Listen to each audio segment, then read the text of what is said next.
Germany faced a strong backlash from allies on Saturday over its refusal to supply Ukraine with its vaunted Leopard tanks to boost its fighting capacity in the nearly year-long war with Russia. On Friday, some 50 nations agreed to provide Kyiv with billions of dollars worth of military hardware, including ample armored vehicles and munitions needed to push back Russian forces.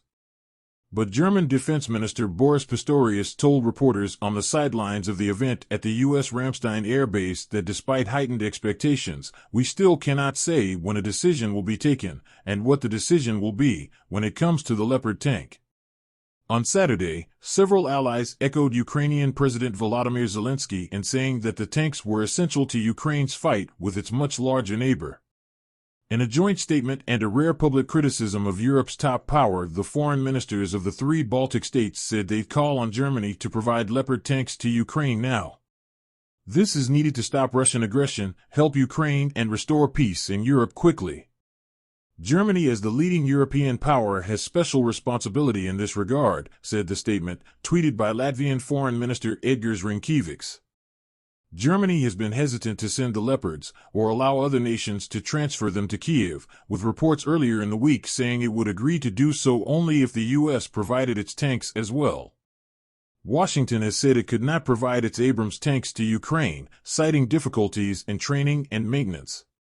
U.S. Senator Lindsey Graham, a Republican from South Carolina who is currently visiting Kyiv, called on both sides to supply the machines. To the Germans, send tanks to Ukraine because they need them. It is in your own national interest that Russian President Vladimir Putin loses in Ukraine. To the U.S. President Joe Biden administration, send American tanks so that others will follow our lead, he said. Expectations had grown ahead of Friday's Ukraine Contact Group meeting, a grouping of some 50 U.S.-led countries that are providing weapons to Ukraine, that Germany would at least agree that other countries operating Leopards would be permitted to transfer them to Kyiv's army. Funeral in Kyiv on Saturday, Zelensky attended the funeral of his interior minister and other officials who were killed in a helicopter crash outside the capital Wednesday. Denis Monastyrsky, who was interior minister, was one of Zelensky's top aides, became the highest-ranking Ukrainian official to die in the war that Russia launched on February 24, 2022. The cause of the helicopter crash that killed him and 13 others when the chopper crashed near a kindergarten was still under investigation. U.S. officials said Ukraine still faces an uphill battle against Russian forces, who still occupy 1/5 of the country, 11 months after invading. But they spoke of a possible campaign in the coming weeks by Ukraine to retake parts of its land.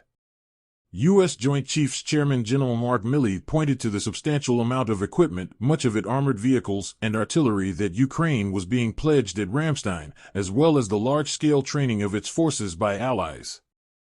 I do think it's very possible for the Ukrainians to run a significant tactical or even operational level offensive operation to liberate as much Ukrainian territory as possible, Milley said.